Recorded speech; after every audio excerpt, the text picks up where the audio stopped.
حي على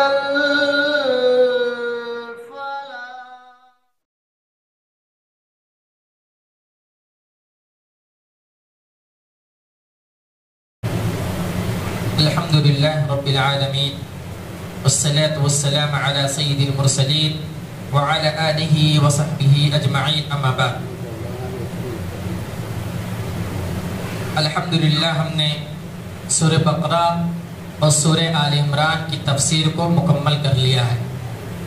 آج سے انشاءاللہ سورہ نساء کی جو نکات ہیں، چھوٹی چھوٹی چیزیں ہیں، مختصر تفسیر انشاءاللہ آج سے شروع ہوگی. اللہ رب العالمین کا ارشاد ہے ان تجتنبوا کبائر ما تنہون عنہ نکفر عنکم سیئاتکم وَنُدْخِلْكُمْ مُدْخَلًا كَرِيمًا. سورہ نساء آیت نمبر 31 کے اندر اللہ رب العالمین لوگوں کو جو بڑے گناہ ہیں، کبائر گناہ، اللہ رب العالمین لوگوں کو اس سے بچنے کی تلقین کر رہا ہے. ان تجتنبوا کبائر، اگر تم بڑے گناہوں سے پرہیز کرو گے، بڑے گناہوں سے بچو گے، ما تنہون عنہ، جس سے اللہ رب العالمین نے منع فرما دیا ہے، جس سے اللہ رب العالمین نے روک دیا ہے، بڑے گناہوں کو، اس سے اگر تم پرہیز کرو گے، اس سے بچو گے، تو اللہ رب العالمین نے کہا نکفر عنکم سیئاتکم وندخلکم مدخلا کریما، کہ میں تمہارے جو چھوٹے گناہ ہیں اس کو میں بخش دوں گا اور تمہارا نام اچھے لوگوں میں شمار ہو جائے گا، تمہاری عزت ہوگی، تمہاری تکریم ہوگی. اب سوال یہ پیدا ہوتا ہے کہ بڑے گناہ کون سے ہیں؟ بڑے گناہ ہم اور آپ کو کیسے معلوم ہوں گے کہ یہ بڑے گناہ ہیں، کبائر گناہ ہیں اور یہ گناہ چھوٹا گناہ ہے؟ تو علماء کرام نے اس کی 3 قسمیں بیان فرمائی ہیں.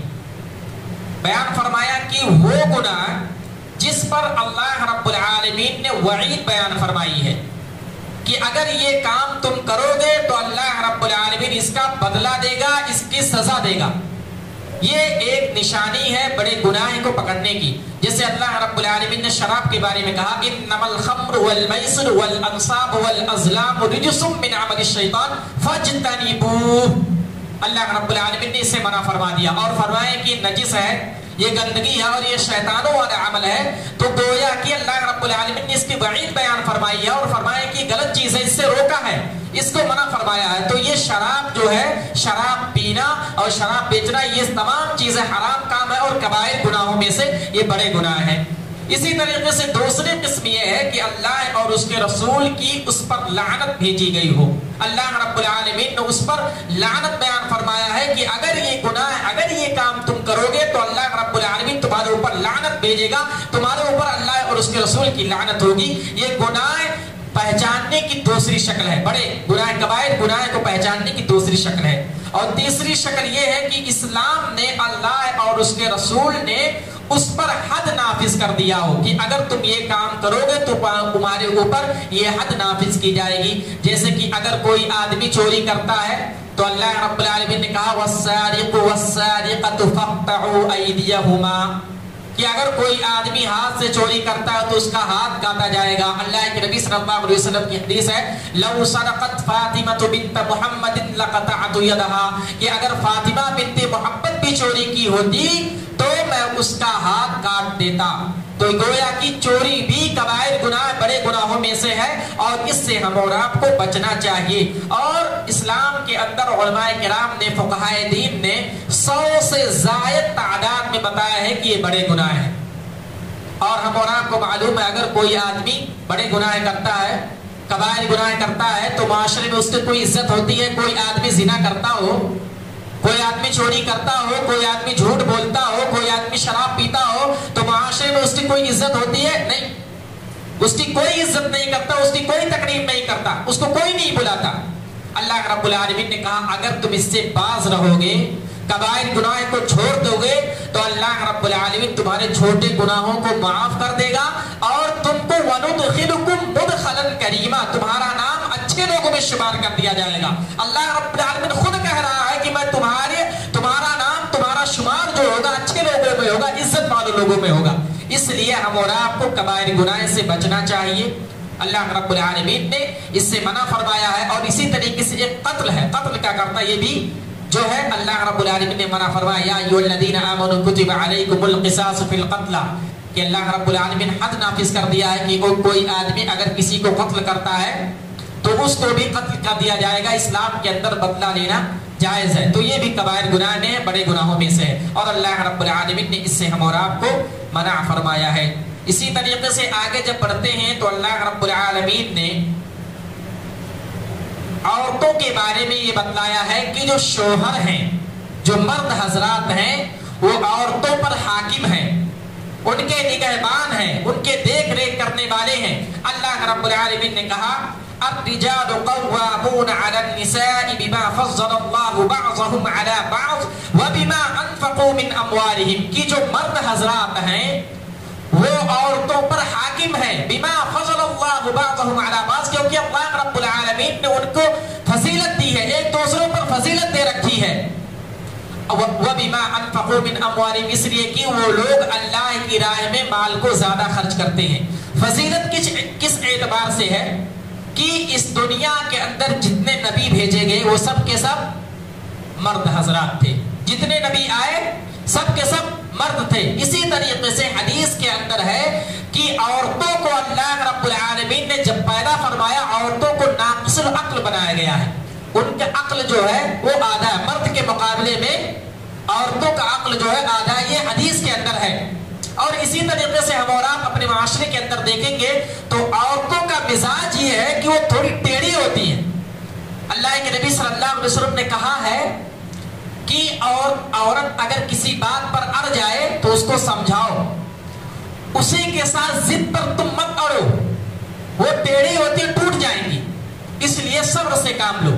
عورتوں کے بارے میں ہے ناقص العقل کہا گیا. اس لیے مردوں کو عورتوں پر فضیلت دی گئی ہے اس اعتبار سے کہ ناقص العقل, پہلے تو ان کا عقل کام نہیں کرتا, اتنا زیادہ کام نہیں کرتا جتنا مرد حضرات, اور قوی ہوتے ہیں. مرد جو ہوتے ہیں مضبوط ہوتے ہیں دماغی اعتبار سے بھی اور جسم کے اعتبار سے بھی. اس لیے اللہ رب العالمین نے مردوں کو عورتوں پر حاکم بنایا ہے.